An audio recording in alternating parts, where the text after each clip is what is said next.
اس ملک میں تنخواہیں چاہے وہ پریزیڈنٹ کی ہو یا پرائم منسٹر کی ہو یا وفاقی وزراء کی ہو یا اراکین پارلیمنٹ کی ہو یا 22 گریڈ کے سیکٹریوں کی ہو، اس سے نیچے کی جو بیوروکریسی ہے اس کی ہو، یا فوج کے جرنیلوں کی ہو یا ان کے دیگر افسروں کی ہو، اس پہ آج تک کوئی اصول بنایا ہی نہیں ہے ہم نے۔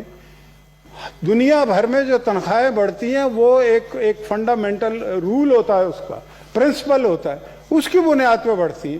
مثلاً ابھی صدر صاحب کی 2-3 مہینے پہلے تنخواہ بڑھ گئی ہے، 9 لاکھ کے قریب ہو گئی، 8,79,000، ٹھیک ہے۔ اسی طرح سے ججوں کی تنخواہ بھی اتنی ہی ہے، اور اس سے بھی زیادہ، بلکہ ان کی تو 8 لاکھ سے زیادہ پینشن ہے۔ اب یہ اسی ملک میں ہو رہا ہے، جس ملک میں کم سے کم تنخواہ جو ہے وہ 17,000 ہے، اور وہ بھی پوری نہیں دی جاتی پبلک سیکٹر میں، خاص طور سے پرائیویٹ سیکٹر میں۔ پبلک سیکٹر کا بھی برا ہی حال ہے۔ تو میں یہ کہنا چاہتا ہوں کہ ضرور رکھیں آپ 9 لاکھ روپے پریزیڈنٹ کی، مجھے کوئی اس پہ اعتراض نہیں۔ پرائم منسٹر ہاؤس نے بھی، پرائم منسٹر صاحب نے بھی یہ کہا کہ میرا گزارا نہیں ہو تو ان کی بھی بڑھا دیں، مجھے کوئی اعتراض نہیں، باقی لوگ وفاقی وزراء کی بھی بڑھ جائے۔ لیکن 9 لاکھ اگر صدر کی ہو تو اس کی 10% گروپ 1 اور 2 کی بھی تو ہونی چاہیے نا، اس نے بھی تو زندہ رہنا ہے یا نہیں رہنا۔ تو اگر 9 لاکھ آپ پریزیڈنٹ کو دیتے ہیں تو 90,000 گروپ 1 اور 2 کو بھی دیں، 3 کو بھی دیں، 4 کو بھی دیں، اور اس کے بعد یہ ڈسپیرٹی کو دور کریں کہ جس کا داؤ لگا اس نے اپنی تنخواہ بڑھا لی ہے، جس کا داؤ نہیں لگا وہ روتا پھر رہا ہے۔ یہ تو کوئی مطلب کہ طریقہ تو نہیں ہے نا۔ تو میں یہ کہنا چاہتا ہوں کہ ایک تو دو قسم کے طبقے ہیں ہمارے ملک میں۔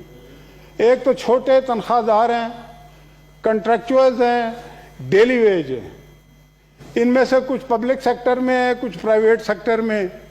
اسی طرح کے کچھ ایسے لوگ ہیں جو نہ پبلک سیکٹر میں نہ پرائیویٹ سیکٹر میں، وہ کوئی ریڑھی والا ہے، کوئی مطلب کہ چھوٹی سی دکان ہے، کسی کا کھوکھا ہے، کسی کا کچھ ہے، نہ لوگوں کے پاس یہ ایک بات ذہن میں اور رکھیں کہ یہ سوشل ویلفیئر اسٹیٹ نہیں ہے پاکستان۔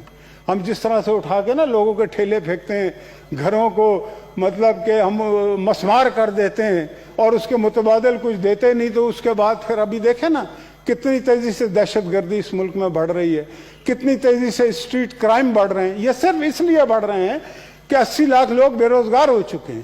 پچھلی حکومت میں جس کو برا کہا جاتا تھا 50 لاکھ لوگ خط غربت سے اوپر آئے تھے، یہ یعنی کہ اسٹیٹسٹک